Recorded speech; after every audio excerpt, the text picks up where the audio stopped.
Telugu digital media network లో political కేటగిరీలో number 1 కేవలం 72 గంటల్లో 1,50,00,000 వ్యూస్ పైగా పాపులర్ టీవీ నెట్వర్క్. మీ పేరండి? అరవింద్ గౌడ్. ఏం చేస్తారండి? నేను హోటల్ ఉంటారు. ఓకే. ఇప్పుడు అసెంబ్లీ ఎన్నికలు చూశారు. ఇప్పుడు వచ్చేది లోక్సభ ఎన్నికలు. ఏ పార్టీ గెలిచే అవకాశం ఉంది? బీజేపీ. ఎందుకు బీజేపీ గెలవాలంటారు? నరేంద్ర మోడీ మంచిగా చేసిండు ఇంతవరకు, అందుకు. అంటే మోడీ పథకాలు బాగున్నాయా? బాగానే ఉన్నది. ఏ పథకాలు బాగున్నాయండి? ఇప్పుడు ఏదైనా మన రైతులకు కానీ 2,000 వేయడం కానీ, అది కానీ అయోధ్య రామాలయము, ఇంకా వేరే సంథింగ్ ఇంకా మంచిగానే ఉన్నాయి ఇప్పటివరకు. ఇంతవరకు అయితే ఇప్పటి వరకు మంచిగానే ఉన్నది. ఓకే. ఇప్పుడు అయోధ్య రామాలయము అది ఎలక్షన్ స్టంట్ అని చెప్తున్నారుగా సార్? అది జస్ట్ ఎలక్షన్ స్టంట్ మాత్రమే అని చెప్తున్నారుగా? అదేం లేదు సార్. అదేం లేదా? అదేం లేదు. మంచి నిర్ణయం తీసుకున్నారా మోడీ గారు? మంచి నిర్ణయమే తీసుకున్నారు. అయోధ్యను ఓపెన్ చేయడము అది మంచిగానే ఉంది ఇంతవరకు, కానీ మంచిగానే చేసిండు పనులు, మంచిగానే.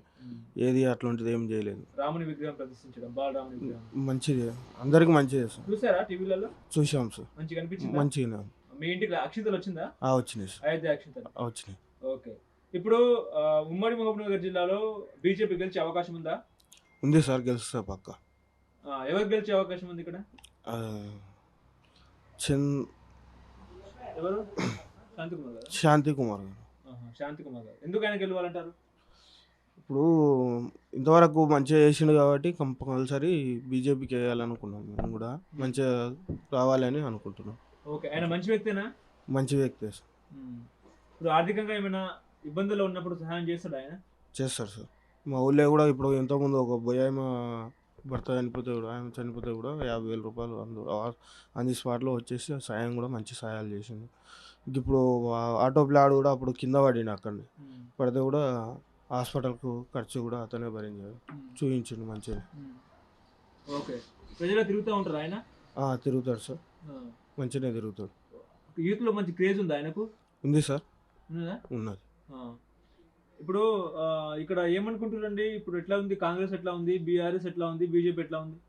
ఇప్పుడు ఎంపీకి అయితే బీజేపీకే ఉంది సార్. బీజేపీకి ఉన్నదా? ఏమనుకుంటారు జనాలు? ఇప్పుడు మీరు హోటల్ నడుపుతూ ఉంటారు కాబట్టి మీకు తెలుస్తూ ఉంటుంది పబ్లిక్ ఏం మాట్లాడుకుంటారు ఏమో అని. ఏమనుకుంటారు పబ్లిక్? బీజేపీకి వేయాలనుకుంటున్నాను. బీజేపీకి వేయాలనుకుంటున్నాను సార్. ఇప్పుడు శాంతికుమార్ గారు పెళ్లిలకు కానీ చావులకు కానీ తిరుగుతూ ఉంటారా?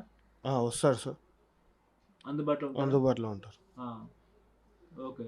ఎంత మీద వచ్చే అవకాశం ఉన్నట్టు అనుకుంటున్నారు మీరు? దాని గురించి చెప్పలేము సార్, కంపల్సరీ అయితే గెలవగలుగుతాం. గతంలో చేసిన ఎంపీలు మీ ప్రాంతాన్ని అభివృద్ధి చేశారా? చేసిండు. ఇంతకుముందు జితేందర్ రెడ్డి ఉండే ఎంపీ అప్పుడు బీజేపీలో, ఓకే. అతను కూడా బాగానే చేసిండు.